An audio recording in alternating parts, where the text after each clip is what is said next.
All right, ladies and gentlemen, my special guest tonight is Scott Ritter. You've seen him here before. He is a former U.S. Marine Corps intelligence officer. He was also a former United Nations Special Commission weapons inspector. He's an author and he is a commentator.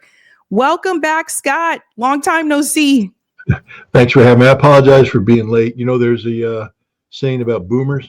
You know, I'm a boomer, and I couldn't get the link. The bottom line is I was spending a lot of time running around trying to get this link to work, but finally I appealed to I think she calls herself a cusper. And, you know, so here I am. So I apologize. It's just my lack of technical proficiency with computers is showing. Oh, no worries. No worries. Scott, you're former military. So like you're not in the military anymore. So you don't have to be on time. That's what my dad says. Oh, no. When you make a commitment, you need to be on time. And I made a commitment to you to be here at 8:00 and I apologize. Okay. So Scott, crazy things that are happening right now in Syria. The big one for me is that now all of a sudden, and I'm sure like I'm old enough to remember when the U.S. government told us that Al-Qaeda was extremely dangerous and a problem. And obviously you're old enough to remember this too. But now all of a sudden the U.S. government seems to have no problem working with Al-Qaeda when it comes to Syria. And I want to get your take about that. How is it that now all of a sudden the U.S. government seems to be fine with Al-Qaeda and they want us to just forget about all the things that they said about them and some of the video footage that we've seen about Al-Qaeda and how they treated prisoners and prisoners of war? What do you think is happening here? Well, first of all, this isn't something that just happened overnight. We know, for instance, that Jake Sullivan, the current national security advisor back during the Obama administration, he articulated that Al-Qaeda is useful to the United States because they can be used to bring down the regime of Bashar al-Assad. So there was apparently good Al-Qaeda, and then there was the bad Al-Qaeda. And the good Al-Qaeda are people that are doing things that are to the benefit of the United States. For instance, we also have, there's other good Al-Qaeda in Yemen. As long as they're fighting the Houthi, they're good Al-Qaeda. But when they turn their guns against us or our allies, then they're bad Al-Qaeda. And sometimes it's the same. This character, Jolani, who's the head of HTS, which is a rebranding of al-Nusra, which is a rebranding of Al-Qaeda. He's a Saudi who started off his Al-Qaeda existence going to Iraq to kill American soldiers. Now, again, we can talk about, you know, America shouldn't have invaded Iraq. I agree. We shouldn't have occupied Iraq 100%. 100%. But that's not what we're talking about. We're talking about the United States saying that Al-Qaeda is bad. That's the policy of the United States. We can debate a whole bunch of things if you want to. 9/11, you know, blowback. This was, you know, something that was bound to happen because of our policies in the Middle East. But that's not the question. The question is, what is the policy of the United States? And the United States policy has been, even prior to 9/11, that Al-Qaeda is the bad guys, that they're terrorists. And then after 9/11, they're terrorists who represent a existential threat to the United States. They attacked us. So we're going to go over there to fight them so that never happens again over here. That's all. Remember, they're bad. We're going to go. We not only did we manufacture an excuse to invade Iraq, saying that Saddam was in league with Al-Qaeda. He wasn't, never was. Actually, Saddam was a perfect ally for us to fight Al-Qaeda. Secular man, didn't believe in religious extremism, but no, we had to overthrow Saddam. But in Afghanistan, we took down the Taliban because we said they facilitated the whole Al-Qaeda thing. Although the Taliban told us, hey, if you know, they're our guests, and under the Pashtun you know, policy of being guests, they're not allowed to do criminal acts like attack other people while they're our guests. If you can give us, and Mutawakkil, who was their foreign minister at the time, told the United States, just provide the evidence that Al-Qaeda did this to you. Show us that they did this to you, and we'll take care of it, because they're our guests, and our guests aren't allowed to do this. But we didn't want to do it. We wanted to go in, occupy a country, kill people, do that whole thing. The point is, Al-Qaeda, our hatred of Al-Qaeda got us involved in two wars. Neither one we won. the Taliban's back today. Al-Qaeda was never fundamentally defeated in Afghanistan. And two, in Iraq, Al-Qaeda in Iraq arose and was killing Americans, a lot of Americans. Jolani was one of the guys doing that. He was so good at it that he was sent to Syria to create, together with a guy named al-Baghdadi, to create something called ISIS. And they created ISIS, and then they start launching these attacks through Syria into Iraq, taking Mosul and moving down to Tikrit. And then we said, this is a threat. So we then, Major League intervened and to push them out of Iraq, go into Syria, launch a major campaign. But then all of a sudden something happened. ISIS became a problem for Bashar al-Assad. And so we suddenly stopped saying, oh, we gotta kill ISIS. And we started saying, as long as they rebrand themselves, as long as they rename themselves. So ISIS, Al-Qaeda became Al-Nusra, became other things. These Wahhabist, Salafist, anti-Assad elements. And we supported them. We funded them. We armed them. We trained them. We served as their diplomatic corps. On occasion, we served as their air force because their job was to take down Bashar. These are the same people that were killing American soldiers in Iraq. I just want you to understand it. The guy that's sitting there in Damascus today killed American soldiers. Now, you can say, well, America shouldn't have been there. I agree. Killed Americans, guys.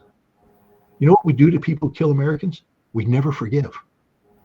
I'm not saying this is right. I'm just telling you what we do. I'm not justifying this policy. I'm telling you what we do. Qasem Soleimani, you remember the reason why we killed Qasem Soleimani, the Iranian general, is because he helped lead a revolt in the south with the Shia that killed hundreds of Americans. And we said that's unforgivable. So we will do everything we can to track him down and kill him. And we did. Jolani killed hundreds of Americans. And yet here he is, sitting in Damascus, and we love him because he got rid of Bashar al-Assad. This is insanity. It proves that we have no moral compass as a nation. We have zero moral compass. We stand for nothing.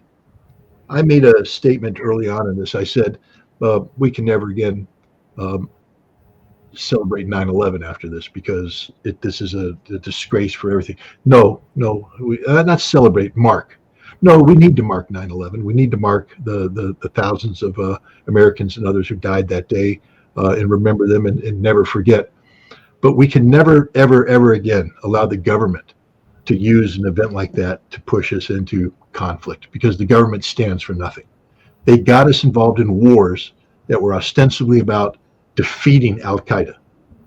They got us involved in wars that were ostensibly about defeating Al-Qaeda, but they weren't. Had nothing to do with defeating Al-Qaeda and everything to do with using that tragedy to project American power. If you remember General Clark, Wesley Clark, retired general at the time, said that right after 9/11, he was in a meeting in the Pentagon where they talked about 7 nations that were going to fall. Yep. You know what number 2 nation was? Syria.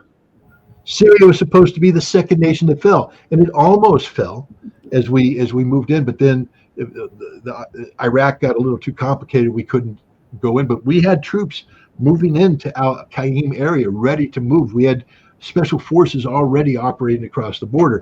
We were going to go in and take care of Bashar al-Assad because that was part of the grand strategy. This has all been about getting rid of Assad. We've spent the last quarter century trying to get rid of Bashar al-Assad, and we finally succeeded using Al-Qaeda, which tells you this was never about defending America, never about this was always about using tragedy to create even greater tragedy. Because while the 3,000 dead Americans is a tragedy, what about the 4,000+ dead Americans who died fighting wars that didn't need to be fought, apparently, wars that had no meaning? Do you understand that we just disgraced all the sacrifice these soldiers made? Every soldier we sent to Afghanistan to fight Al-Qaeda, to fight them over there so we don't have to fight them here. Every soldier we sent into Iraq to take down Saddam Hussein because somehow he was in cahoots with Al-Qaeda. We invaded Iraq to get rid of Saddam Hussein, claiming that he was in cahoots with Al-Qaeda. Well, hell's bells, Sabby, we're in cahoots with Al-Qaeda. Why don't we invade America and take down our government? God forbid we talk about that. But this is insane what's happening. We stand for nothing. We, the American people, stand for nothing because we're not screaming down our top of our lungs. I remember when Osama bin Laden, when we killed a 57-year-old diabetic in Abbottabad in Afghanistan or in Pakistan, and the American people surround the White House, USA flags and all this stuff. Where are you now? All you USA thumpers. Where are you now? Now that you realize you've been lied to, now that you realize it was a charade, a sham, why aren't you surrounding the White House now? Instead of saying USA, you have to say Joe must go. Joe must go, because he literally has empowered Al-Qaeda. The people that crashed airplanes into our building, the people that murdered Americans in different lands. The guy who murdered Americans is now in power in Syria because of us. It also shows you how little they care about American soldiers, which I've tried to tell people as well. They don't really care about the Americans. So they'll care more about Israel before they care about America. Ask the National Guardsmen from Georgia, Florida, any state that went over to Iraq or Afghanistan on multiple deployments at a time when our services were overextended. So we kept them there. We'd extend their service. I think it was a Florida National Guard unit, just kept getting extended. They came home, they lost their jobs. If they were wounded, the VA didn't know what to do with them. Many wounded National Guardsmen ended up getting hooked on heroin in a room committing suicide because they were abandoned by their country. And yet now we have laws being passed that say we must give Israeli soldiers all the benefits of Americans. Israeli soldiers committing genocide in Gaza. We must give them the benefits of American troops, and we must give it to them even better. Hell, they had a ceremony here in New York State where the governor put the flag at half-mast because some guy who calls himself an American but went over to fight for Israel got kidnapped and killed as a soldier, active duty soldier, and we're now treating him as a hero? Oh my goodness, Kathy Hochul. There are so many New York veterans that went over to fight these wars who got wounded, or if they weren't physically wounded, got emotionally wounded, and they're wandering the streets now, can't have a job, drug addict. What are you doing about them? But you're going to celebrate an American who betrayed his country by putting on the uniform of another nation, joining a genocidal military, a military that has actually been indicted for genocide by the International Court of Justice, and we're going to put the flag at half. The American flag. At least be honest about it, Governor Hochul. Don't make it an American flag or the New York State flag. Just run up the Israeli flag and be honest that you're just an Israeli, that we're in a colony of Israel or something, because that's what you just did. You put the interests of Israel above the interests of Americans. We had Americans slaughtered overseas in these wars that we sent them to. We had Americans get wounded by the thousands, Americans get broken by the millions, and we're not doing a damn thing for these people. But oh my God, we're going to give benefits to Israeli genocidal maniacs and lower our flag at half-staff in their memory and hold big ceremony. This nation is so fundamentally broken. I mean, we don't know what motivates people to join. I joined out of patriotism. I was one of these blind patriots. My father was a career Air Force guy. I lived overseas, and all I wanted to do is wear the uniform and defend my country. And I believed, honest to God, that I was defending democracy and all this kind of stuff. Today, I don't know how many people join with that kind of belief, but people join for different reasons. They join for economic reasons. They join to have a better life, to get opportunities, to get training, education, whatever. They put on the uniform. And they raise their hands and they take an oath. And that oath requires them to serve in some pretty bad places. They didn't get to pick those places. The government picked it because we, the people, allowed the government to pick it. We didn't do a damn thing to stop them. And then they went overseas. And then things happened to them and they come home. We got these little yellow stickers. And you've seen them on the back of the car, haven't you? Support our troops. Yeah. It's the biggest pack of what I've ever seen in my life. Stop putting that sticker on there because you don't support the troops at all. If you supported the troops, when was the last time you went to the VA to change the colostomy bag of a 30-year-old who basically lost the ability to function when he was 22 because of an IED? And he can't move his legs, and his brain's a little shattered. And the girl that he thought he was going to marry just couldn't be around this, so she left him. And his family, he's inconvenient to his family. Hell, it's holidays.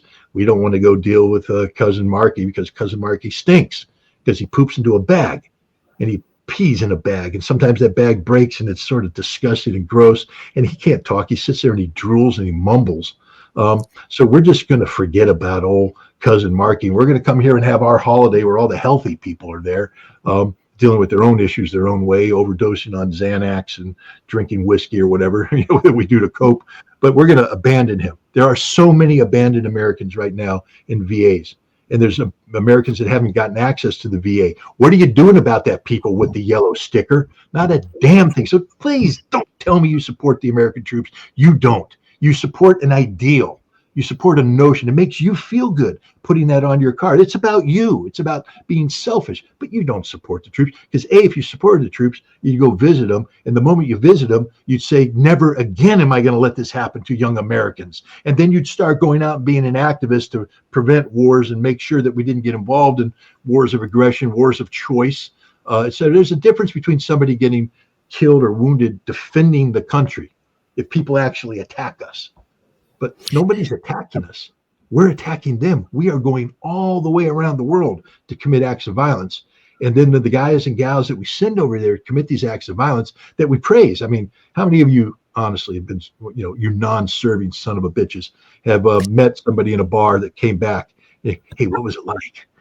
I want to live through you through, I want to experience your existence. What was it like? Did you kill anybody? Did you have see anything go blow up and all that kind? You stupid little turd, get out of their face. They don't want to hear anything from you because you're not them. You didn't experience what they experienced. You stayed home, and they're not going to sit there and tell you what they did. They're not going to brag about it because they're probably ashamed about it. They're probably ashamed of most of what they did overseas because they realized when they got there that they don't understand at all what they're trying to do. The mission makes no sense. And it just ultimately comes down to survival. So we took healthy young American kids, put them overseas, and basically said the game is called survive. Well, I thought the game was defending democracy. No. The game is just called survival. We're going to put you in the world's worst possible situation, make you drive around and have bombs blow up your cars, or we're going to put you in the middle of a valley so the enemy can surround you in the hills above and pour rockets on you, and your job is just to survive. But why am I here? To survive. Your whole goal is to survive a tour. Yay. Guys, this is stupid. This is what we did. This is all the global war on terror was about, because apparently it wasn't about fighting terrorists, because the lead terrorist is now in command in Syria because of us. Yeah, it's crazy because I always tell people that I saw a lot of people come back from Iraq in terrible shape, not just physically, but mentally, spiritually. And I think that people really don't know. And it's always funny to me when they say that, you're supposed to or want to defend your country. But I always continue to ask, like, who are we defending ourselves from? Like, who is because who is trying to attack? We're the aggressor. The United States government, the United States military is the aggressor. We're the ones that are going overseas to attack other countries. These countries aren't coming after us. Like it's crazy. It's absurd. And then I want to show you what Dan Shaw said. So there's this clip here from Dan Shaw that's circulating around on Twitter, and he's talking about propaganda. I want to play a little bit about this, about Syria. He's trying to alert people and make Americans aware not to fall for the same trap that we fell for with Libya and with Saudi Arabia. Just a second of this. To the American people, what's happening in Syria, the destabilization of Syria, this is not good for us. This is not good for any human beings. This is Libya 2.0, the same thing they did to Libya in 2011. And right now, the purpose of the New York Times and a bunch of fake American leftists out there is to whitewash. These are Al-Qaeda offshoots, Al-Nusra. They're trying to repackage all of this. They're trying to whitewash what they're calling HTS, the people who've marched on Damascus. You have the Israelis coming from the south. You have the Turkish forces coming from the north. All of these different entities, they have their own proxy forces. Of course, the United States has had how many thousands and thousands of troops over there. Syria is oil rich up in the north. How do we cut through all of the propaganda? Because what they're doing is they're having this hyper focus on quote unquote Assad's prisons and in dungeons. And that's not to take away from anybody's suffering, but all of this sensationalism, it deserves context. Don't forget, they did the same thing to Libya with their sensationalism there. Their big story back in 2011, if you remember, was that Gaddafi had given the Libyan troops Viagra and unleashed them on innocent women. And so they always come up with these lies to try to mask over what their designs are. What does this all mean for Palestine? Syria historically has been the backbone of this axis of resistance. How telling that these terrorist forces, and notice how the New York Times, in the mouthpieces of U.S. imperialism, suddenly they're saying rebel forces. Suddenly Al-Qaeda and Al-Nusra repackaged are no longer terrorists. Notice how they're not in conflict with the Zionists. They're not even talking about the G side. This is a huge defeat for the Palestinian people. This is a dark day for the entire world. There's a ton of confusion and obfuscation. First and foremost, this is a media war. This is an Let's pause there. So, Scott, I want to bring you in here. One of the things that he mentioned, let's not make the same mistake that we did with Libya. Let's not fall for this again. But the other part that he brought up there, of course, is the media and the confusion. I just saw this video from CNN where they said, we have as prisoners here who are escaped. And I think you saw that video as well circulating around on Twitter. But I feel like it's happening again. And this is not to say, you know, I'm not as knowledgeable about Syria. I know a lot more about Gaza and about the West Bank because I've learned about that over the years.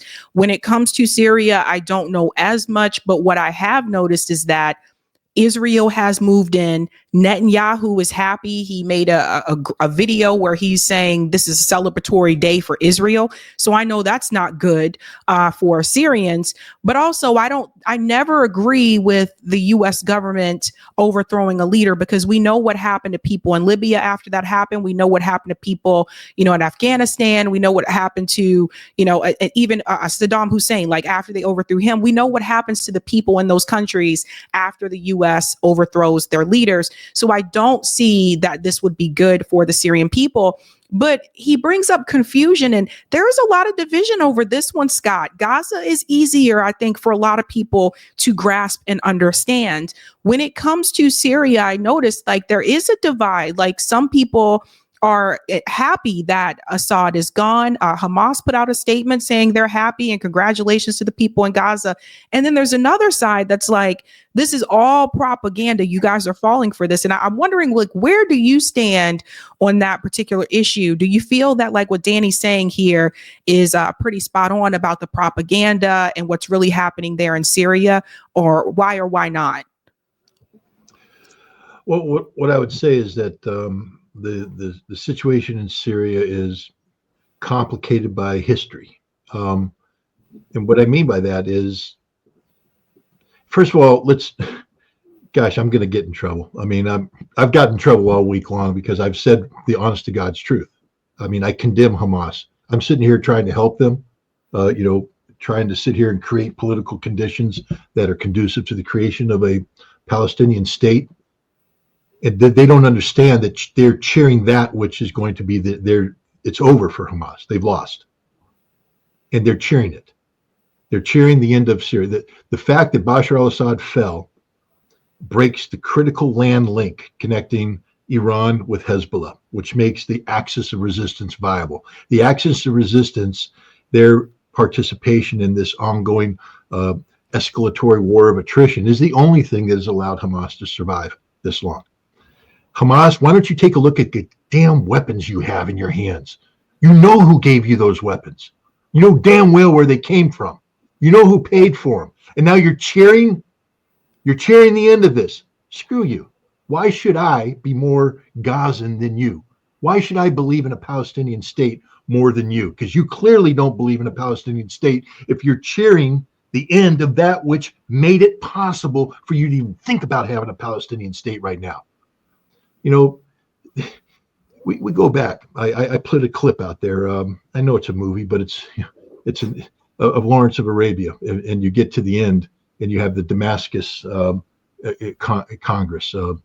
Basically, the Arab uprising took Damascus ahead of the British military because they wanted to make sure that the Arabs had a say for how the post-Ottoman Empire Arab lands would be divvied up.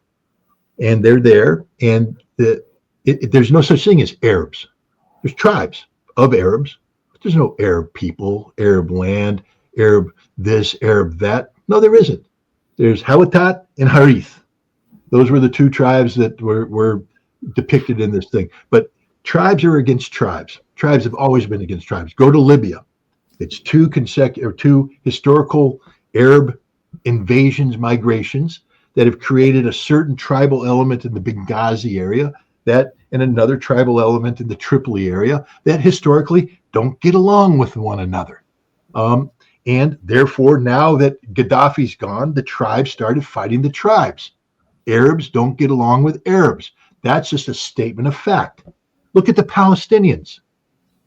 We have Hamas and we have Fatah, and they fought a civil war. Palestinians fighting Palestinians. They still don't get along. And that's why there's not going to be a Palestinian state. There was a potential because a man named Sinwar decided that he was going to take a bold action on October 7th. That bold action was to create conditions that would get Israel bogged down in a conflict that would expose the truth of Israel to the world, leading to the world rejecting Israel, and then because of the axis of resistance, increase the conflicts on the periphery of Israel in a way that led to an escalation, a war of attrition, without distracting. This is such an important part. People listen to me. Without distracting attention away from Gaza. You see, the Palestinian people's cause only works if that's all we're talking about. Because then when we talk about that, we look at the dead children, we look at the dead civilians, and we call it out for what it is, genocide. And then we hold the Israelis accountable for that. And as long as we're having that discussion, the world starts to turn. For the first time, you have a whole bunch of people around the world saying there's an absolute requirement for a Palestinian state.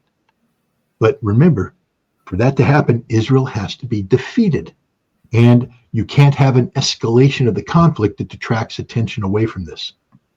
You get it? Are you listening to me, you Palestinian people out there that are cheering the demise of Bashar al-Assad? Did you hear a word I said? And apparently you didn't, because now you're cheering the collapse of the Assad regime. That's the end of the Axis resistance ability to support you.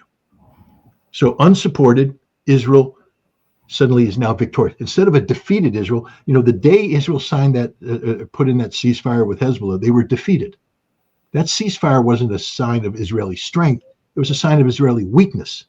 The Israeli military said, we are too exhausted to continue this. Stop this insanity. And Netanyahu did. And now he was being confronted. Read Seymour Hersh's brilliant Substack piece about the domestic political crisis that Netanyahu was in. He was literally not going to survive this year. He was going to be booted. His little, tiny, little, pathetic, right-wing fanatic coalition was going to collapse. Palestine was this goddamn close to winning. This close. And then Assad fell. And now we have a conflict that's bigger than Gaza. When was the last time anybody in the mainstream media talked about Gaza? When did they talk about the suffering of Gaza? Because the Israelis are still blowing the living hell out of them, still killing the children, but nobody's talking about it. This is what I warned you about. There's something bigger than this now. And it's all been forgotten because we never cared about you. We, the collective we. You started to get some people to care about you, but no one cares about Gaza right now, except you, Sabby, and others. But your voices, where's it on the mainstream media? Where's all the people that are saying we're going to line up and support this? Nope, not even Hamas can support its own cause because they're so happy that Bashar al-Assad fell. Well, you made your bed, now lay in it.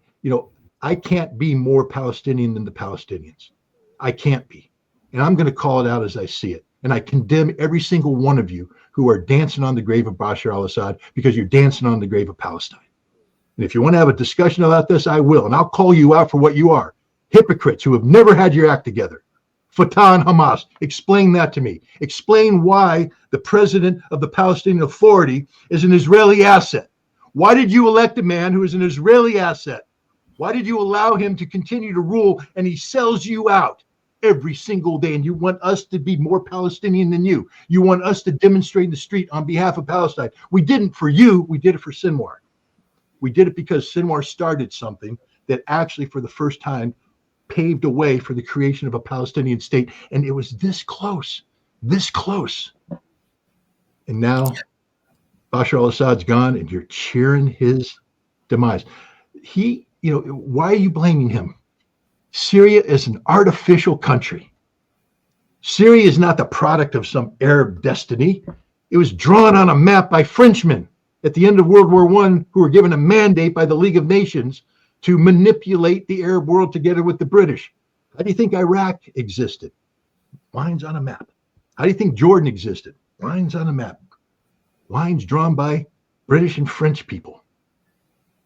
Syria, the Vilayet of Aleppo, if you study and again, this is, Sabby, I'm just going to irritate every one of your pro-Syrian or whatever, but I know my history, and they tend to forget their history or overlook it. But when the Ottoman Empire collapsed and the Turks were called upon to define what was Turkey proper, what was Anatolia proper, the Vilayet of Aleppo was considered to be Turkey. They considered it to be Turkey, and they've been ruling it for thousands of years. You know what else was Turkey? The Vilayet of Mosul. That was part of Turkey too. But the French and the British drew different lines on a map. And so they created this artificial entity called Syria. They created another artificial entity called Iraq. And then they did things. You had Kurdish uprisings, attempts to create Kurdish homelands, division of the Kurds, etc. Syria is a fake state. It's a majority Shia state or Sunni state with significant minorities, Christian minorities, Alawite minorities, etc. That is fake. Faisal, I think it was King Faisal, he got overthrown by the Baathists, and the Baathists were primarily Alawites, who decided that they weren't going to have a fake Arab monarchy, because that's what King Faisal was a fake Arab monarch. They said, we're going to create a Syrian national identity. That's what that's what happened in Iraq when they tossed out, the Hashemite king. They didn't toss him out; they killed him. He and his family. And then the Baathists came in, and the Baathists said, we're going to turn this fake country, and we're going to create a sense of national identity. And that's what the dream of the Ba'athist Party was, to create a sense of national identity out of an artificial nation. And they tried to get all these different groups to work together. I'm not saying it was perfect. There was a lot of resistance, a lot of pushback. Some of the pushback came from the Muslim Brotherhood. In 1982, I believe, the Muslim Brotherhood rose up in the city of Homs, attacked a military academy, and the Syrian government responded by launching a brutal counterattack that ended up evicting the Muslim Brotherhood from Syria. A lot of the people that are cheering the demise of Bashar al-Assad today are people whose families are linked to that uprising. So they say the Assad regime was brutal against us. I always remind them that it started with you killing Syrian soldiers in a military academy, that nothing happens in a vacuum. The brutality doesn't happen out of nowhere. This is about people resisting the concept of a Syrian Arab Republic. That was the vision of the Baathists. If you look at the stars on the flag, that I believe is the stars of Egypt, Syria, and Iraq. The original supposed to be Syrian Arab Republic. It never manifested itself for a number of reasons. But Syria believed in that. The Assad, Hafez Assad, the father, believed in it. But then something happens. When you start to rule without a democratic institution, without democratic institutions, and this was the case with the Baathists, you start to assume dictatorial powers, and he did. Hafez Assad was a dictator, and he ruled brutally. And now, when you have this kind of dictatorship, you get these entrenched elites who turn their power into privilege, and they start ruling the country as sort of their extended economic fiefdoms. And so you have a number of generals, and you have another of governors and things who, instead of doing what's best for the people, are doing what's best for them. And Syria became this corrupt edifice.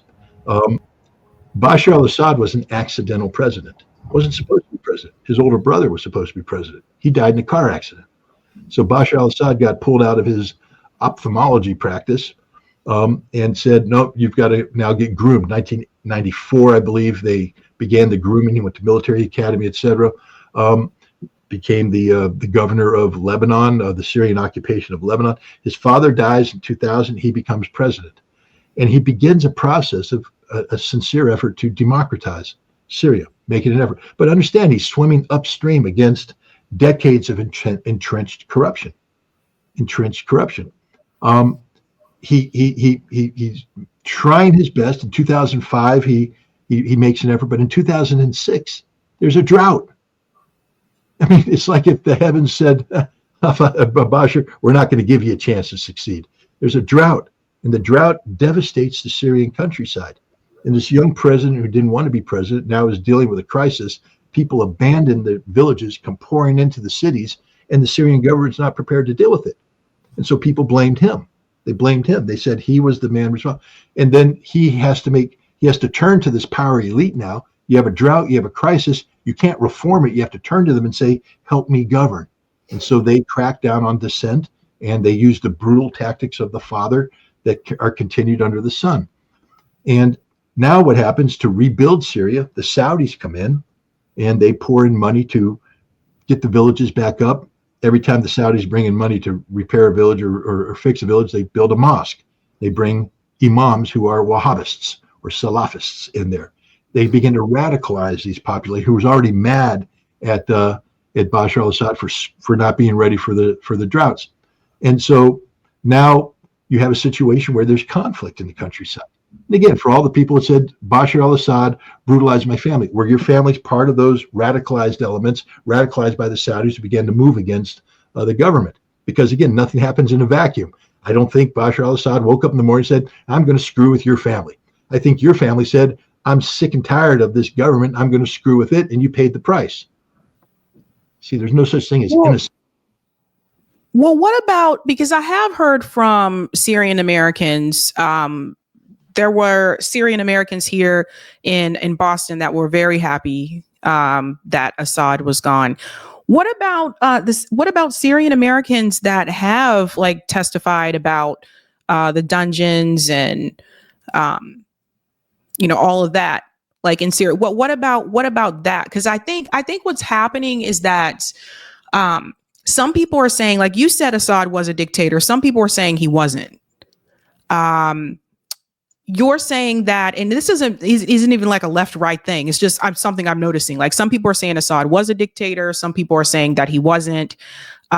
Some people are also saying that like he, brutalized the people. And to this point, thank you so much for this, New York Varsity.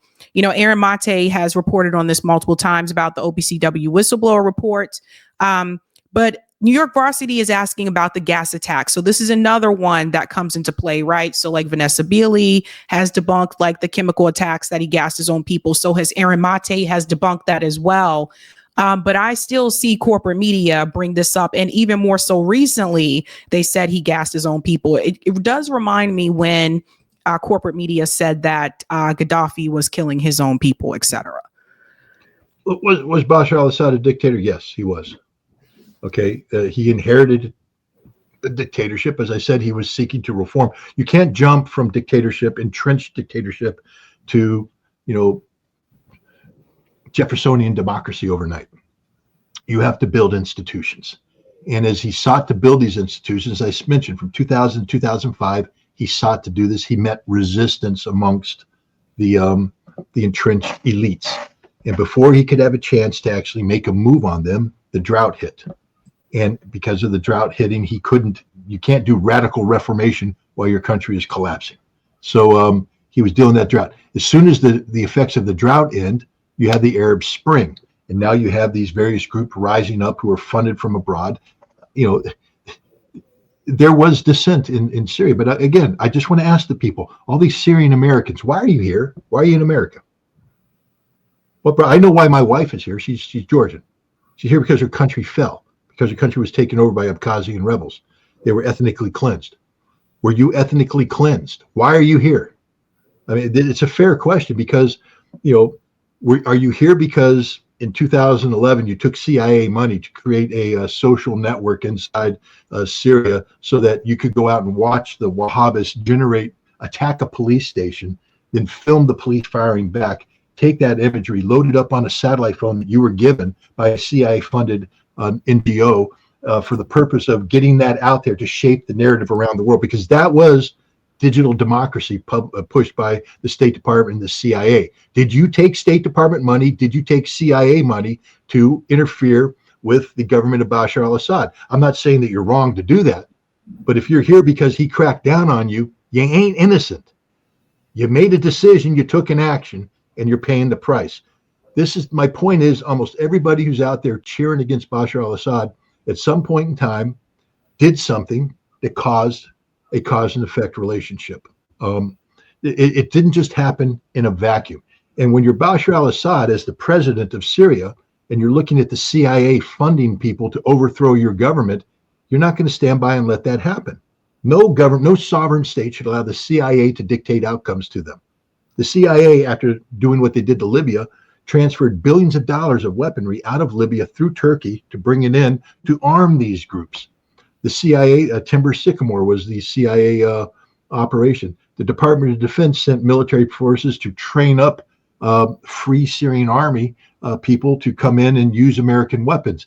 And then, of course, we went to what we talked about, ISIS coming in, Al-Qaeda, and Al-Qaeda, asserting itself, and we allowing this to happen because it was leading to the demise of Bashar al-Assad's regime. Was Bashar al-Assad, did his government have dungeons? Sabby, let me tell you this. Hell yeah, they did. You want to hear more about these dungeons? Ask the CIA. Because after 9/11, you know who the number one provider of intelligence to the United States about Al-Qaeda terrorism was in the world? The Syrian government. They bent over backwards to cooperate. And one of the ways they cooperated is they opened up their dungeons and their torture centers. And every time we captured an Al-Qaeda operative around the world, we brought them to Syria. And the Syrians took them and tortured them. And then the intelligence the Syrians gave us, we used to go out and get other people. So, yeah, I'm not sitting here saying that's good. I'm just sitting here saying it's a hell of a lot more complicated than it is for us saying we're good, he's bad. It's a very, very complicated world out there. And the notion that Bashar al-Assad is a force of evil is absurd.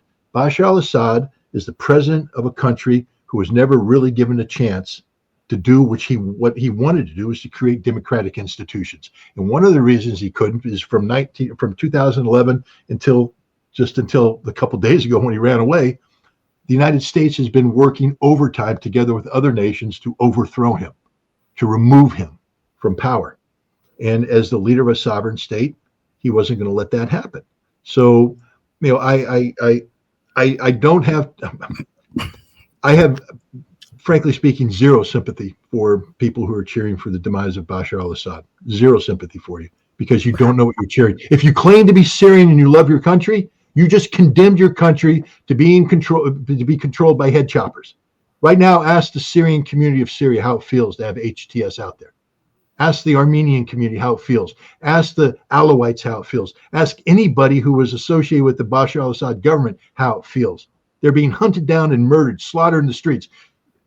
Syrian American women wearing your nice little Western dresses here, all that kind of stuff. Try going back right now and wearing that dress in Damascus and watch what happens. Watch what happens. Try walking down the street with a boyfriend who's not your husband and see what happens. It ain't good what's happening to Syria, guys, right now. It's a disaster, and yet you're cheering it. I don't understand it. Yeah, I was going to bring this in here because I saw videos as well. Even Mehdi Hassan, who was one of the people that said, all these people that were rooting for Gaza are now not happy about Assad being overthrown or whatever.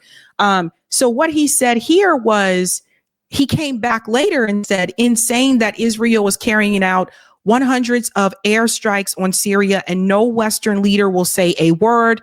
The West has not an inch of moral high ground from which to lecture Russia on bombing Ukraine or illegally annexing Ukrainian territory. So he said this was after he yelled at all of us. And my response was, Mehdi applauded this project and will never admit he was wrong, because if he did, he would have to admit that some of us were right. So this is another thing that I said, too, because I saw the videos of what's happening to, apparently there's a Christian minority also that's in Syria. I saw some of the videos, what's happening to them recently. I mean, Israel has just gone in and they're like, and remember, Syria, that was part of the greater Israel project. Netanyahu held up the map himself in front of the UN and said, this is the blessing and what we have right now is a curse. And he wanted that. So what's next? Because we talked about the video from General Wesley Clark.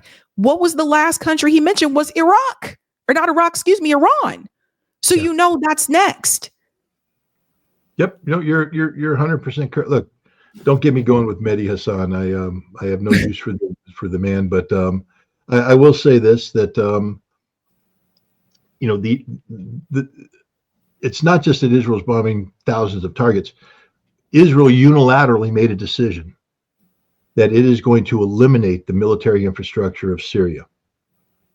They've done this without any Security Council resolution authority.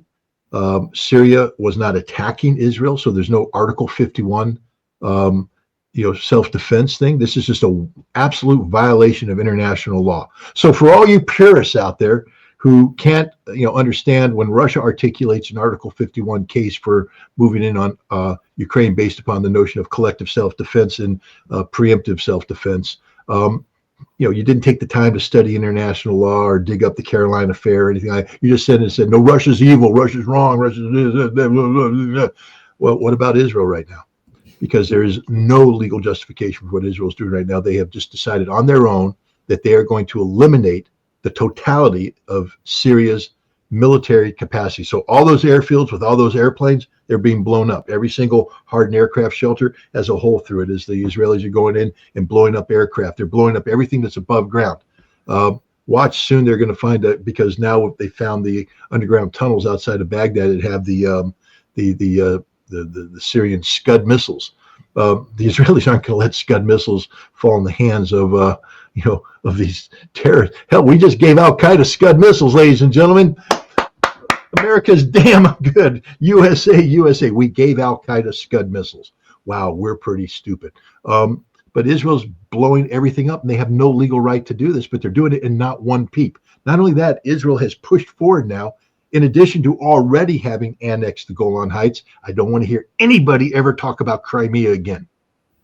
When Israel annexed the Golan Heights and we didn't say a damn thing, don't you ever let Crimea come through your lips. But now Israel's pushing even further, taking the rest of Syria and Golan and moving up towards Damascus. They're out now about 20 kilometers away from Damascus, where their artillery can control things.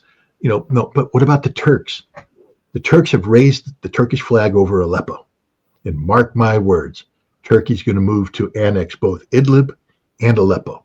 I don't want to hear another word from anybody ever again about Kherson, Zaporizhia, Donetsk, and Lugansk. Don't want to hear it, guys. Shut up. You don't have a right to talk. If you're not screaming from the top of your voice about what Turkey's getting ready to do there, and not just that, but what the United States has done in southeastern Syria,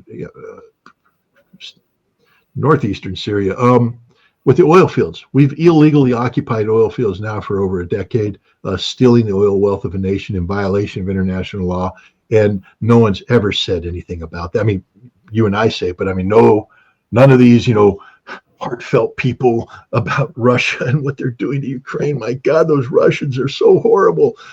Russia can justify everything it's done legally. They've gone through at least the motion of looking like it's legal.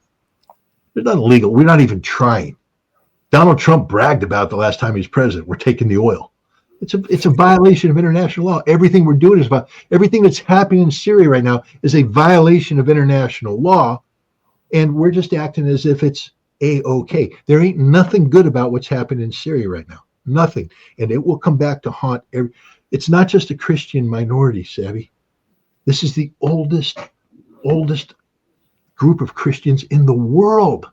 This is Jesus's people. This is people from the Bible. This is where Paul came to preach. This is the oldest Christian community. This is the heart of Christianity. And it's being wiped out as we speak. So if you're a Christian, for all these evangelical, wonderful Christians in America, you do understand that which defines who you are, the Bible, the Christianity of the Bible, is being eradicated right now by Al-Qaeda, that we have enabled to do this. And yet Hamas is going to cheer I am so mad at the Palestinian community right now. I mean, I'm going down on Saturday to Tampa, and I'm going to be speaking with them. And I told them don't speak to them like that.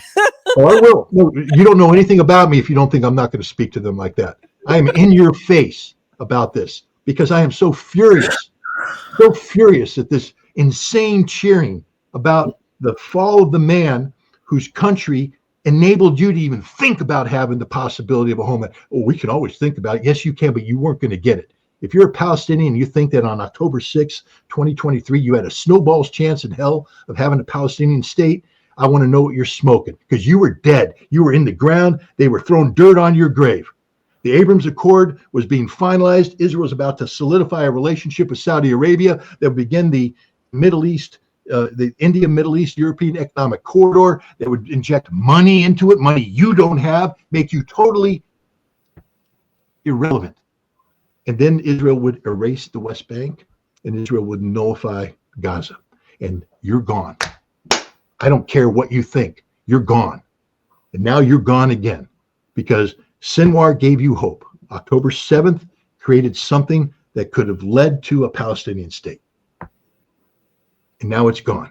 Now, it's not your fault that it's gone, but you're cheering. This is like jumping off of the Titanic into the water, and you have a ship coming in to rescue you, but it's driven by a captain you hate, and it sinks.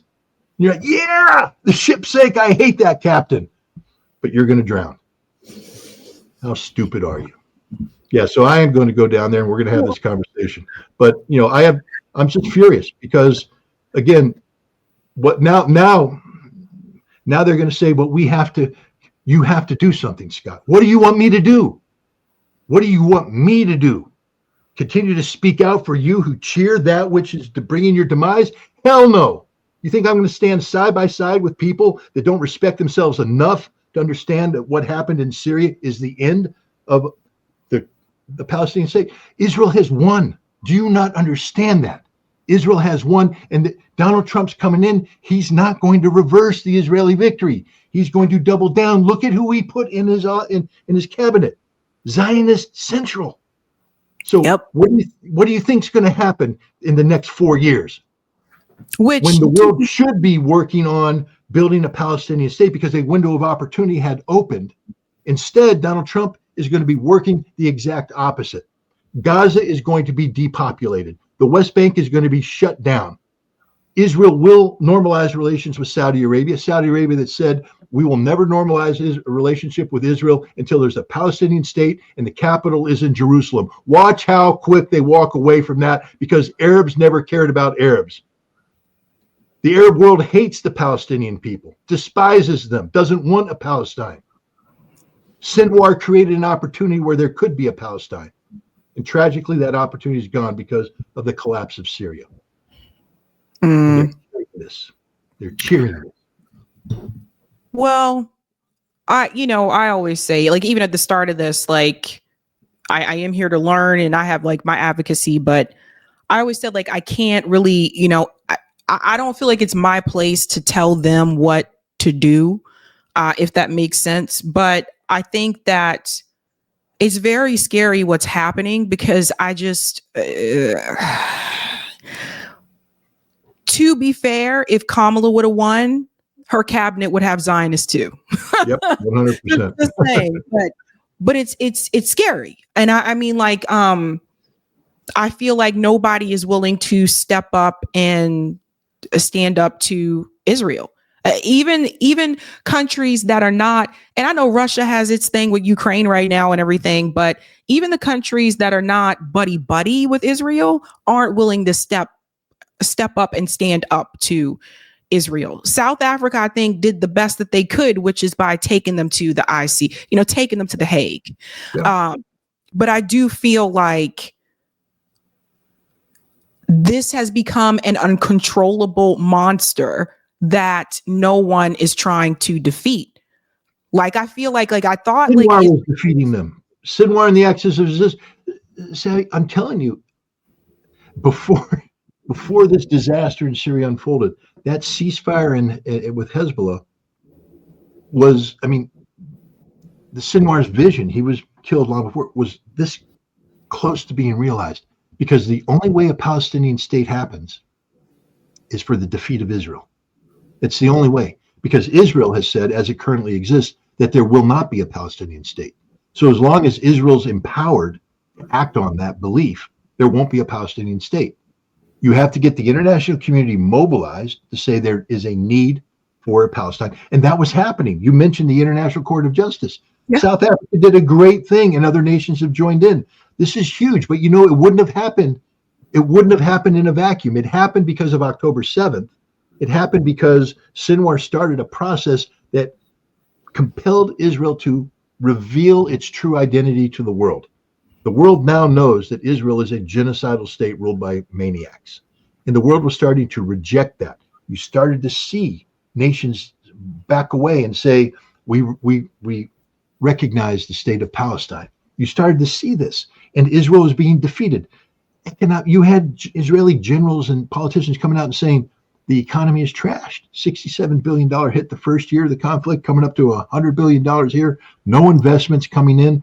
The destruction of the Israeli economy was central to the defeat of Israel. You have Israel politically divided. Netanyahu was a hated man, despised for any number of reasons. Corruption, trying to change the courts, and now, his failure on October 7th. He said, I am the security guy. I will be the savior of Israel, but everything he did failed. Everything he did failed. And then Syria collapses, and now he's suddenly the savior of Israel. Suddenly he's up there saying, I'm the guy that helped create the conditions that led to the collapse of Syria, which is now leading to the defeat of Hezbollah and the defeat of Iran. Now, there's people out there saying, well, Iran can still do this, do that. You do know that to make Iran's power viable long-term, Iran needed Hezbollah next door to Israel like a loaded pistol to the head of Israel. Iran needed this. Okay? Hezbollah now has, through its escalation and managed escalation, suffered grievously. Hassan Nasrallah, the man who led Hezbollah since 1992, turned it not just into a great resistance movement, but a great political force in Lebanon. He's dead. His deputies, down to multiple layers, are also dead. Hezbollah itself has been hit hard, not defeated. That's why the Israelis were suing for a ceasefire, because Hezbollah hadn't been defeated. But the key here is that ceasefire would have created an opportunity for Hezbollah to regroup and for Iran to re-equip it so that pistol could be loaded again, pointed at the head of Israel. That's what makes the axis of resistance work. In order to arm Hezbollah, you need Syria. It is the land corridor through which everything happens. And that's gone now. It's gone. And therefore, Hezbollah is now isolated. It's not going to be able to re-equip. Whatever it has is what it has. Iran now, if they're talking about a conflict with Israel, isn't able to have Hezbollah open up a second front and divert Israeli resources there. Now Israel will be able to put the totality of its military capacity against Iran, a completely different picture. And the United States now will be inclined to support Israel if there is a greater conflict against Iran. So this changes the dynamic for the Iranians, which is why one of the reasons why you have the Iranian president saying, I don't want to do this. I don't want to have a general war with Israel. We have to regroup. There's a political divide in Iran right now between the president and the hardliners in the IRGC on how to go forward with this. And the fact that there's a debate means that the supreme leader himself is not sure about the direction he wants to go, that he's not convinced that, a direct confrontation with Israel at this point in time is in the interests of Iran. They joined BRICS. They're working on it. Now they have to take a look at a whole new picture in the Middle East. The Gulf Arab states now appear to be becoming reawoken about the importance of being affiliated with the United States and Israel right now. When Israel was being diminished and America was withdrawing, the Gulf Arab states said, we've got to make good with Iran, and we have to make good with BRICS, and we have to make good with the global South. Now you're starting to see a revival of people saying, no, we don't. America's they got Donald Trump coming in, the man with the big stick, and we got Israel. Netanyahu is the savior. I guarantee you that unless something dramatic happens in the near future, that Israel and Iran will normalize relations on a fast track, that this is going to be one of the top priorities of a Donald Trump administration, is to sit down with the Saudis and get them to normalize relations with Israel. And all that Saudi talk about Palestine and Jerusalem will be flushed down the toilet, because Arabs don't stand up for Palestine. And it's going to be about the economy, and Trump is going to bring back the Abrams Accord and bring back the reason why I keep bringing up the India, Middle East, European Economic Corridor is because Benjamin Netanyahu The same day that Biden announced it, I think September 19th of 2023, gave a presentation where he said, this is the most important thing in modern Israeli history. Because he recognized that that's what gives Israel viability. Not just to be this overfunded tool extension of America, but to become an economic hub for the Middle East, the technology hub for the Middle East. But to do that, you have to be able to interface with the Middle East. And because of Sinwar in Gaza, Israel was being isolated. No one was, there was the end of Israel. Israel was going to collapse. And now Israel is one, victorious. The Arab nations are going to betray each other one more time. And it's, it's putting the Palestinians in a horrible position. Everything Sinwar fought for, all the sacrifices made by those heroic people of Gaza, their deaths will be in vain, because the only way you could even think about rationalizing the suffering of the Palestinian people in Gaza is to say, because of their sacrifice, there will be a free Palestinian state, a Palestinian state built on the sacrifice of these people. But now that sacrifice will have been in vain, because how do you get, and it's the challenge I'll put to the Palestinians, how do you get to a Palestinian state now? Tell me the road. I had a road. I could articulate a road. I could say this was going to happen. I could even come up with a relative timeline. And most people agreed with it. The Israelis agreed with it. That's the thing I'm trying to tell people. This isn't just me making stuff up out of thin air. Israelis agreed with it. They realized that they were dying. And with their death comes the possibility of not just a dual state solution, but a singularity known as Palestine. Now, for all the people out there cheering about, let's forget your applause for a second. I just want to ask the Palestinians, how do you get to a Palestinian state now? Please tell me how. Please tell me what you think I can do to help you. Tell Sabby what she can do to help you. Please tell me. And please tell me it's got to be more than just us sitting there, talking about the horrors of Gaza. No. I want to path the Palestinian statehood right now. I want you to tell me how we get from where we are right now to a Palestinian state. And you can't. Well, that'll have to be a question for the next time, because that's a good question. That's a good way to sum this up. Scott, thank you so much for your time and your energy. And Scott, where can people follow you? I know you just had like a anti-war event.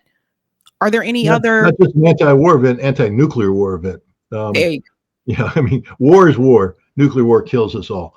And so the idea was to try and stop it. And we actually had good success. But scottritter.com is the website.